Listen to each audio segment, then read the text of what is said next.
fiancé confessed, I hired a private investigator to test if you'd cheat. I said, interesting. Then I hired the same PI to investigate her. When he showed me the photos of her book club every Thursday, she suddenly wanted to talk about trust.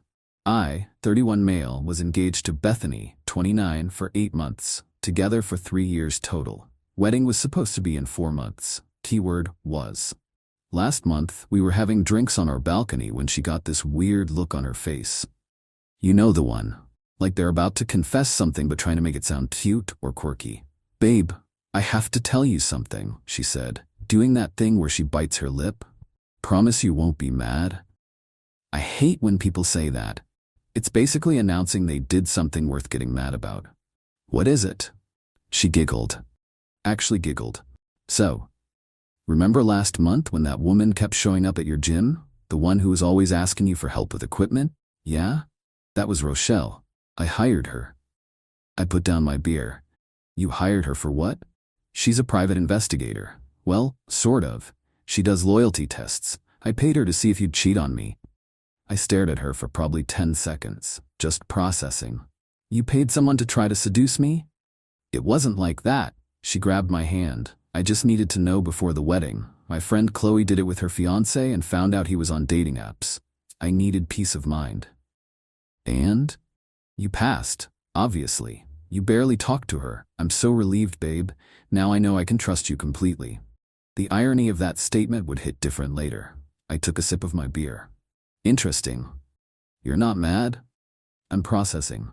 She launched into this whole speech about how her ex cheated, how her dad cheated on her mom, how she just needed to be sure, how it was actually a compliment because now she knew I was one of the good ones. I nodded, smiled, changed the subject to wedding planning. That night, while she slept, I found Rochelle's business card in Bethany's purse. R. Monroe, Discreet Investigations and Loyalty Verification. I saved the number. The next morning, I called Rochelle from my car. Mr. Foster? I wasn't expecting to hear from you. You know who I am? Of course. You're my most boring case ever. No offense. 3 weeks at that gym and you barely noticed I existed. I need to hire you. Silence. Then to test Bethany? No, to follow her, specifically on Thursday nights. Her book club nights? You know about those? Rochelle laughed. She mentioned them constantly when explaining your schedule to me. Every Thursday, 7 p.m. to 11 p.m. Said it was sacred time with her girlfriends. Can you do it? Honey, I can do anything, but are you sure you want to know? I'm sure. It's $200 an hour, 4-hour minimum. I'll need a retainer. Done.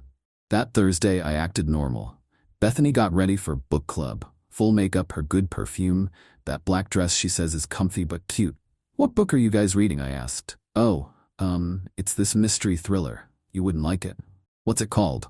I forget the exact title. Something about a girl on a train. I'll text you later. She kissed me goodbye. Left at 6:45. At 11:47 p.m., Rochelle called. You sitting down? Yeah. There's no book club, honey. My stomach dropped even though I'd suspected it. She went to the Marriott downtown, room 412, stayed from 7:15 to 11:20. I have photos of her entering and leaving. And? I have photos of who was already in the room when she arrived. She sent them to my phone. Bethany entering the hotel. Bethany in the elevator. Bethany knocking on door 412. The door opening, and there he was. Colton. Her gay best friend from college who was supposed to be one of her bridesmaids, or groomsmen. We'd had a whole discussion about it. The last photo was them kissing in the doorway before she went inside. There's more, Rochelle said. I did some digging. They've had that room booked every Thursday for 5 months. Always under his name, always the same room. 5 months. We'd been engaged for 8. You okay, honey? I'm fantastic, I said. And weirdly, I kind of was. That calm that comes when everything suddenly makes sense. Want me to keep digging? Actually, yes. Can you find out more about Colton? Give me 48 hours. Update 1. Okay, so this exploded. Let me tell you what Rochelle found and what happened next. Turns out Colton isn't gay. Shocking, right? He's been using that cover for years to get close to women in relationships. Rochelle found 3 other women who had similar experiences. He becomes the gay best friend, gains trust, then slowly turns it into an affair. It's literally his pattern. But here's the kicker. He's engaged too. to a woman named Trinity who lives 2 hours away. She thinks he travels for work every Thursday. I had options. I could have confronted Bethany immediately, could have called off the wedding, could have blown everything up. Instead, I played the long game. That weekend, I suggested we plan an engagement party. Something special before the wedding, I said. Invite everyone important to us. Bethany loved the idea, started planning immediately. Made a Facebook event, invited 150 people, including Colton, obviously, her best friend who'd been so supportive of our relationship. The party was set for 2 weeks out. In those 2 weeks, I continued acting completely normal, helped enthusiastically with party planning, made sure Colton RSVP'd yes, reached out to Trinity through Instagram, said I was planning a surprise for Colton and needed her help, kept paying Rochelle to document every Thursday book club. Trinity was confused but excited to surprise her fiancé at his friend's party. She thought it was so sweet that his friends wanted to include her. The Thursday before the party, Bethany went to book club as usual. I texted her at 9 p.m. Hope you're enjoying the plot twists. She replied, OMG, yes, this book is wild. The main character has no idea her husband is lying to her. The irony levels were off the charts. Party day arrives, everyone's there, our families, friends, co-workers. Bethany's in her element, playing the perfect bride-to-be. Colton showed up in his usual flamboyant style, making everyone laugh with his gay best friend routine. About an hour in, Trinity walked in. Baby, she screamed, running to Colton. Surprise! The room went silent. Colton went white. Like paper white. Trinity jumped on him, kissing him full on the mouth. Your friend contacted me about the party. I'm so happy to finally meet all your work colleagues. Bethany dropped her champagne glass. It shattered. Work colleagues? Someone asked. Yeah, Colton works in pharmaceutical sales. That's why he's gone every Thursday. Regional meetings. I stepped forward. Actually, Trinity, Colton's been telling us he's gay. He's Bethany's best friend from college. Trinity laughed, then stopped laughing, then looked at Colton, then looked at Bethany, who was backing away slowly. Gay? Trinity's voice went up 3 octaves. Gay? We've been together for 4 years. We're getting married in 6 months. The room was so quiet you could hear people breathing. Although, I continued, pulling out my phone, he's not at work on Thursdays. He's at the Marriott downtown, room 412, with Bethany, during her book club. I airdropped the photos to the Apple TV, playing the party slideshow. There it was, on the 65-inch screen, Bethany and Colton kissing in the hotel doorway. The chaos was immediate. Update 2. Y'all wanted to know what happened after the photo showed up on the TV? Absolute mayhem. Trinity threw her engagement ring at Colton's head. Good aim, too, caught him right in the eyebrow. Drew blood. Bethany tried to run, but her mom blocked the exit. What is this? What is this? Colton attempted damage control. This is taken out of context. Out of context, I said. Bro, your tongue is literally in her mouth. It's not what it looks like. Bethany sobbed. Oh, so you weren't at the Marriott every Thursday for the past 5 months? Room 412? Should I show the receipts? Her dad stood up. 5 months? 5 months? My mom, God bless her, walked up to Bethany's mom. I want every deposit we put down for this wedding refunded. Every penny. The party cleared out in about 10 minutes. Except for immediate family and Trinity, who was destroying Colton verbally in ways I didn't know were possible. Girl had receipts of her own. Turned out she'd been suspicious and had checked his credit card statements. The Marriott charges were there, but he'd told her it was for client dinners. Client dinners? In a hotel room? Bethany tried to approach me. Can we talk about this privately? No. Please, this isn't what you think.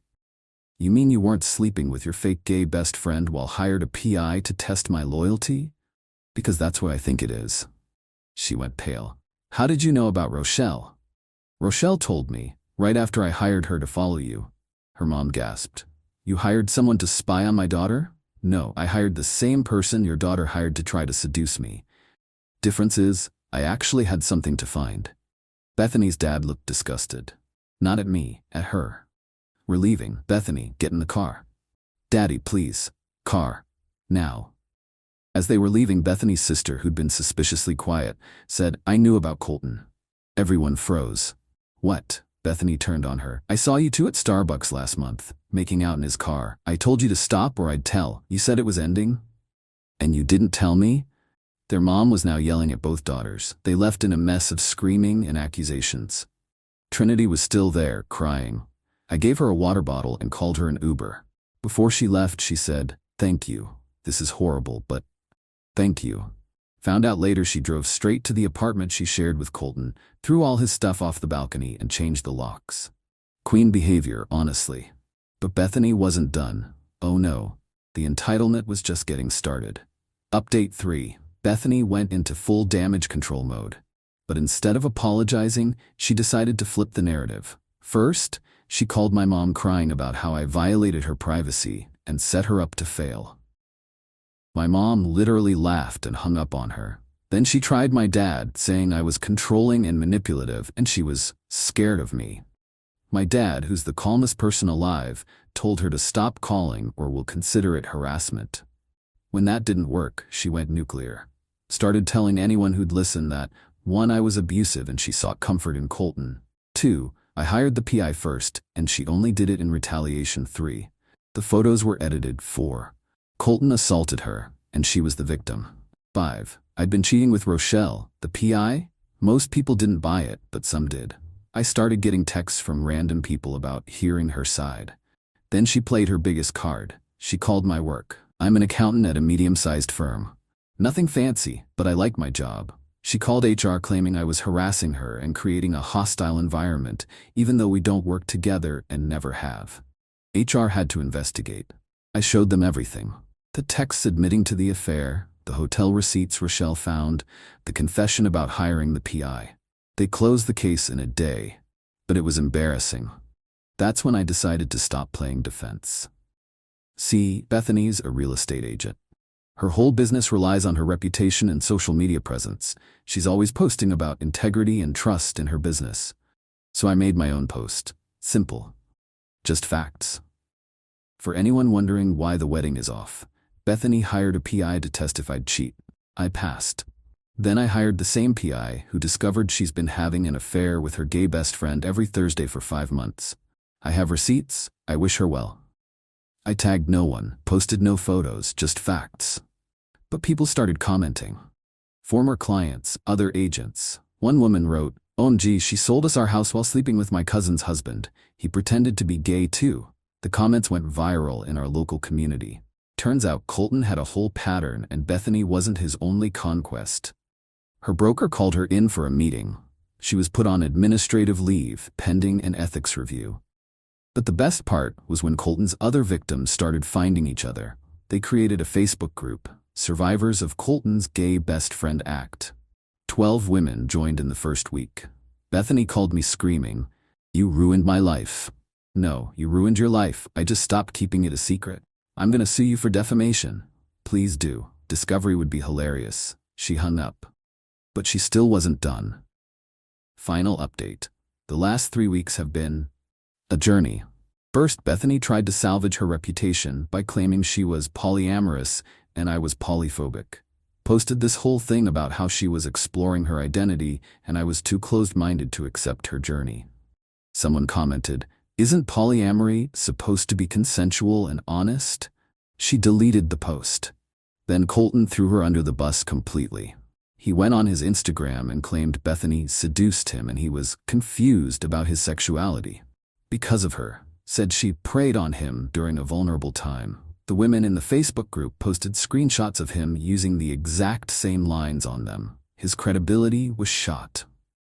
Trinity, meanwhile, became a legend. She started a TikTok called Dating After Deception that went semi-viral. She posted Colton's cheating receipts, including credit card records, showing he'd bought Bethany jewelry with Trinity's joint account. The wedding situation got messy. We lost deposits on everything except the venue. My cousin owned it, so he refunded me. Bethany's parents initially demanded I pay them back for what they'd contributed, until I reminded them their daughter was the one who cheated. They backed off. Her mom did call me once more though. "You humiliated us at that party. Your daughter humiliated herself." I just provided the soundtrack. The ring was the biggest issue. Bethany refused to return it, claiming it was a gift. I had to get a lawyer involved. She finally gave it back, but not before accidentally scratching it against concrete. Joke's on her, I had insurance. 2 weeks ago, I ran into Bethany at Target. She was with some new guy hanging all over him. When she saw me, she grabbed the guy and kissed him dramatically. I just laughed. The guy looked confused. "That's my ex," she told him loudly. "The controlling one I told you about." The guy looked at me, then at her, then back at me. "You're the dude with the PI story? Bro, you're a legend. My boys and I were dying at that engagement party video." Yeah, someone had recorded the reveal and posted it on Reddit. That's actually how I found this sub. Bethany dragged him away, but not before he gave me a fist bump. Last I heard, she moved back in with her parents. Lost her real estate license due to ethical violations. Apparently she'd been lying about properties too. Colton moved to another state to start fresh. Trinity's in therapy but doing better, still making TikToks. The Facebook group is planning a meetup/support party. As for me, I'm good. Therapy helped. Ended up becoming friends with Rochelle, the PI, and her wife. They invite me to game nights now. Started dating again, but taking it slow. The funniest thing? Last week I got a text from an unknown number. "Hey, this is Jordan. I'm dating Bethany now.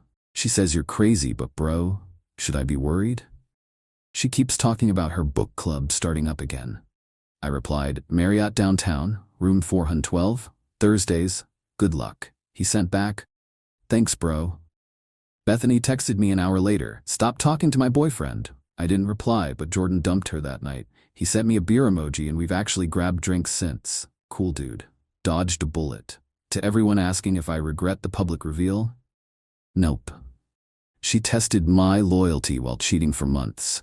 She tried to destroy my reputation when caught. She deserved every bit of consequences she got. The best part? Her parents made her pay them back for all the wedding expenses since it was her fault it got called off. Her dad sent me a text. "I apologize for my daughter. You're a good man." I'm at peace. Living my best life. Trust is earned, not tested. And if you're gonna hire a PI to test your partner, maybe make sure you're not the one who will fail the investigation. P.S. Book club has become a running joke in my friend group. Anytime someone can't hang out, we ask if they have book club. It's hilarious every time. P.P.S. Rochelle's business has exploded since this went down. She's booked solid for 3 months. She sent me a fruit basket with a note. "Thanks for the best marketing campaign ever." She's also offered me a lifetime discount if I ever need her services again. I hope I never do. Edit, stop asking for the video of the party reveal. I'm not sharing it. Also, stop trying to guess what city this is. Just know it's not wherever you think it is. Edit 2. To the 3 people who messaged me saying they know Bethany and she's not that bad, she literally hired someone to seduce me while riding Colton every Thursday. Respectfully, you don't know her like you think you do. Edit 3. Colton apparently got fired from his new job when someone sent them the Facebook group. I don't feel bad. Play stupid games, win stupid unemployment.